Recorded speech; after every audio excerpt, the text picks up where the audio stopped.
Alors, voilà, nous avons ce panel qui est vraiment un moment fort de la journée, je pense. J'invite sur l'estrade Mme Catherine Wilhelmy, M. Claude Lalande, Mme Geneviève Cardinal, M. Pierre Després et le Dr Vincent Poitou. Alors, je vous présente. Dr Poitou, vous êtes là. Alors, Mme Cardinal, vous dirigez le Bureau de l'éthique de la recherche au Centre hospitalier universitaire Sainte-Justine, où vous présidez le comité d'éthique de la recherche. C'est bien ça? Bonjour, merci d'être là. Monsieur Després, vous êtes professeur titulaire au département de physique, de génie physique et d'optique de l'Université Laval. Comme chercheur, vous vous intéressez notamment à la valorisation des données dans le domaine médical, en particulier aux bonnes pratiques nécessaires à l'exploitation responsable de l'information clinique. Alors, merci beaucoup d'être avec nous aujourd'hui. Monsieur Lalande, vous êtes patient partenaire.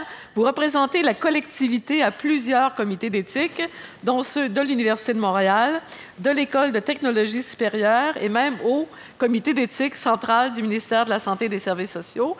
Merci d'être là. Madame Wilhelmy, alors, patiente partenaire à plein temps désormais à la suite d'un cancer du sein. D'abord, vous l'êtes patiente partenaire au Centre de recherche du CHUS. Vous êtes responsable de l'implantation du partenariat patient, mais également à titre de co-chercheuse dans 8 projets de recherche. Voilà, c'est vraiment un travail à temps plein, j'imagine, hein? Vraiment, on comprend.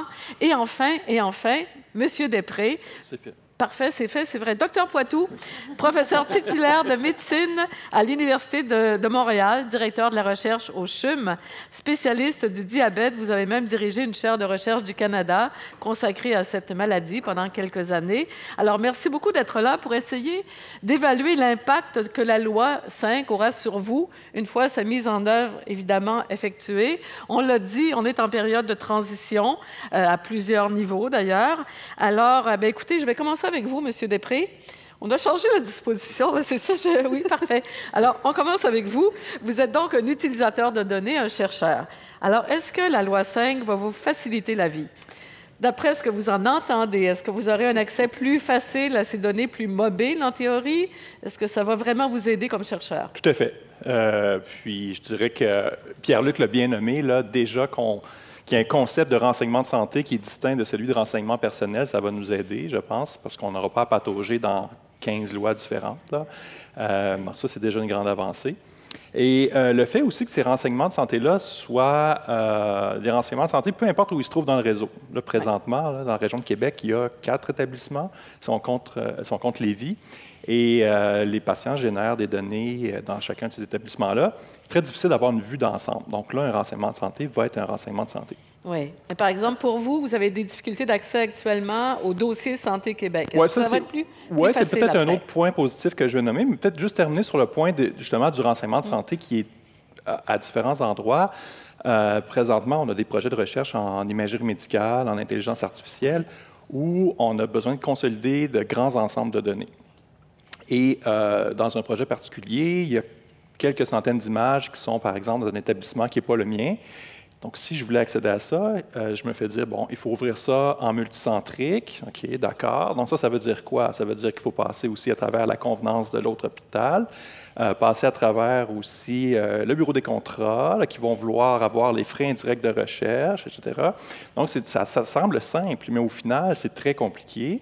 Ça amène des discussions, ça fait travailler beaucoup de personnes pour, au final, quelques centaines d'images sur des milliers qu'on va venir collecter. En plus de ça, maintenant, il y a certains établissements qui ont leur propre gouvernance interne, qui ajoutent une autre couche supplémentaire à l'aventure, donc ça devient très complexe. Donc moi, je regarde ça et je me dis, bon, est-ce que je me lance dans ça ou j'attends le printemps 2024 que la loi 5 me permette, justement par le DSQ, d'accéder aux mêmes images. Donc, moi, j'attends au printemps 2024 avant de faire ça. Donc, vous êtes positif, oui, mais en attente.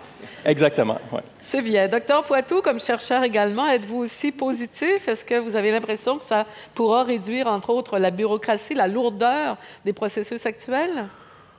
Oui, je partage l'optimisme de Philippe. Je pense que c'est une évolution qui est très positive. Maintenant, le diable va être dans les détails. Hein. Il y a des modalités d'application qu'on ne connaît pas. Ça a été bien expliqué par nos 2 orateurs. Comment comment va s'articuler la mécanique dans un établissement de santé. Le rôle du directeur des services professionnels disparaît de la loi 5, c'est la plus haute autorité. Comment ça va fonctionner en pratico-pratique pour faire autoriser les projets par les PDG? Je ne sais pas. Est-ce qu'il y a des ressources associées dans les hôpitaux qui vont permettre de faire ce travail de manière rigoureuse? Je ne sais pas. Quel va être le fameux centre d'accès? C'est une inquiétude, c'est une centralisation. Enfin, ce n'est pas une inquiétude, mais c'est une préoccupation. À chaque fois qu'on centralise, en général, on ne gagne pas vraiment en agilité. Donc, oui, sur le principe, je pense que c'est une très belle évolution. Ça corrige un certain nombre pas de défauts, mais de difficultés qui étaient associées à la loi 25 pour la recherche. Puis je pense que l'uniformisation des règles est très saine. Comment est-ce que ça va se traduire dans la vie quotidienne? J'ai encore pas des doutes, mais j'attends. Mais est-ce que vous avez quand même l'impression qu'on change un peu de vision générale, qu'on s'en va vers un partage plus facile des données pour les chercheurs? Oui, il y a un changement, on perçoit, il y a un frémissement de changement de paradigme. La notion de consentement élargi en est un exemple, par exemple. Oui. Mais je voudrais qu'on soit en avance, et puis que je sais qu'on va avoir une discussion sur l'intelligence artificielle, puis ça a été un petit peu évoqué aussi dans la conférence ce matin. On est encore dans un concept ou un paradigme où, oui, on donne un consentement élargi, mais l'accès lui-même nécessite de répondre à une question précise.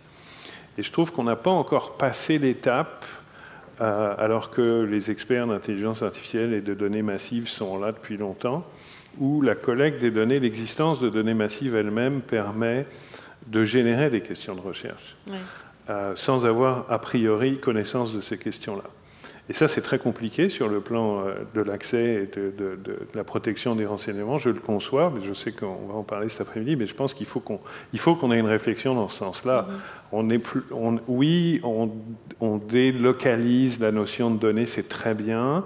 On considère que les données, c'est partout, mais je trouve qu'on est encore prudent, ce qui est normal, mais par rapport à la possibilité que nous offrent les données massives.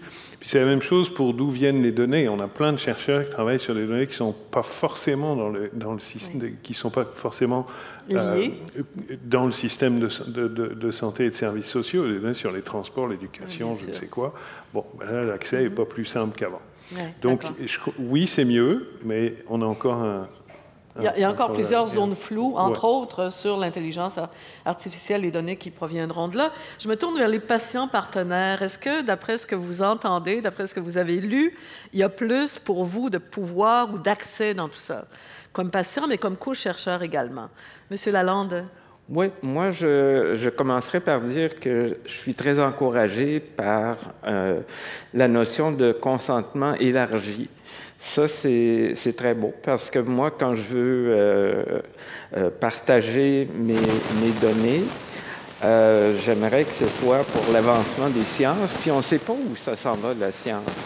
Oui. Moi, j'ai contribué beaucoup de données comme personne vivant avec le VIH.